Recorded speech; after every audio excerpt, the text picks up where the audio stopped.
What's up, YouTube? DJ Kryptonite here talking combat sports and boxing. I want you to like, subscribe, comment, whatever you want to do.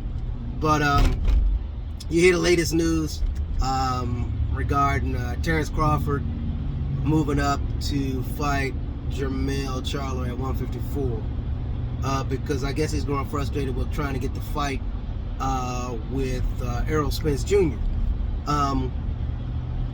Which it's being reported on a couple of outlets as to Terrence Crawford trying to make the move to 154. I'm all for good fights, so if he wants to move up to 154 to challenge Jermell Charlo, I'm all for it because I'm just looking for great fights. I think that'll be a great fight. Also, the politics with boxing will frustrate anybody who's not actually, he's really not into the business side of it, as you can tell, because he was taken advantage of by Bob Arum for many years.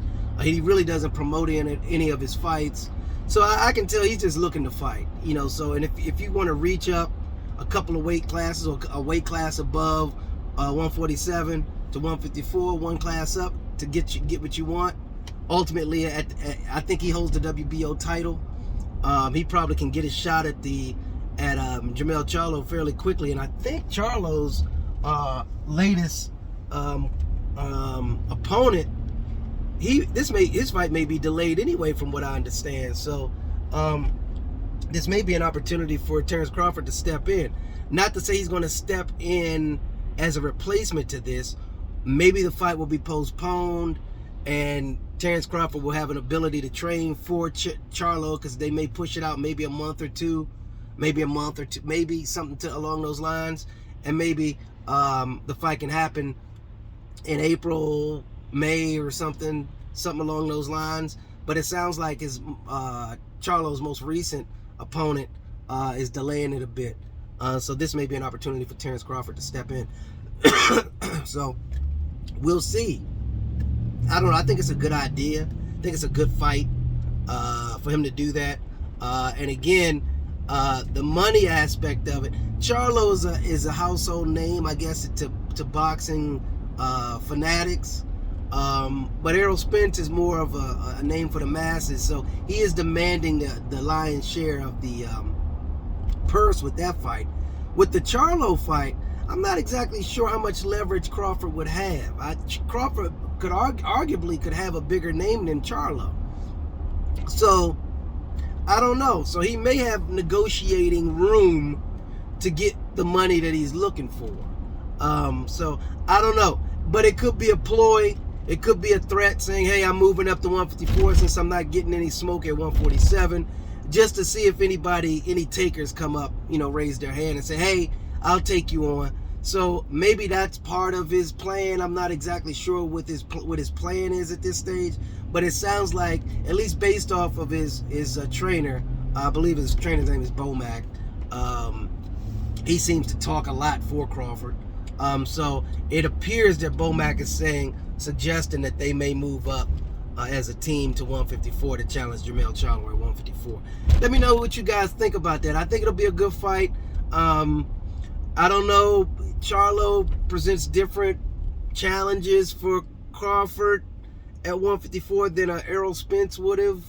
I don't know. I would imagine Jermell may be a bit stronger, but I don't know. I can go either way with a Crawford-Charlo fight.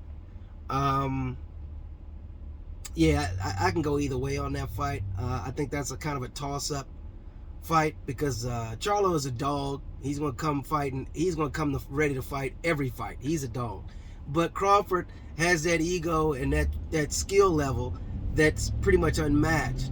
And he does have a chip on his shoulder moving, as he moves up the ranks. Or at least the weight classes. So he does have a fairly large chip on his shoulder because he doesn't really feel like he's getting the respect that he deserves moving up through these classes. So I don't know. We'll see where it goes. Again, I think the Charlo Crawford fight will be a toss-up.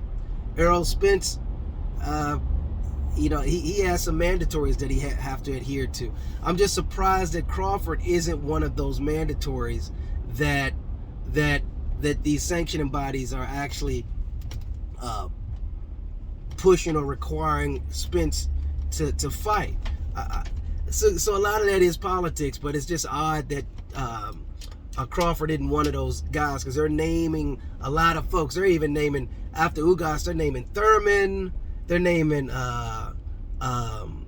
Boots Ennis as mandatories. I'm like, so where does Crawford fit in the mix? He's one of the pound for pound best. He has a belt. Why wouldn't he be the next in line? And it makes no sense. Again, those are politics. Makes no sense to me. But anyway, let me know what your thoughts are. And it could be Crawford just giving everybody a hard time again. You know, he's very hard to negotiate with, it sounds. So I don't know. It could be a number of things. Anyway, let me know what you think. Anyway, DJ Kryptonite out. Deuces.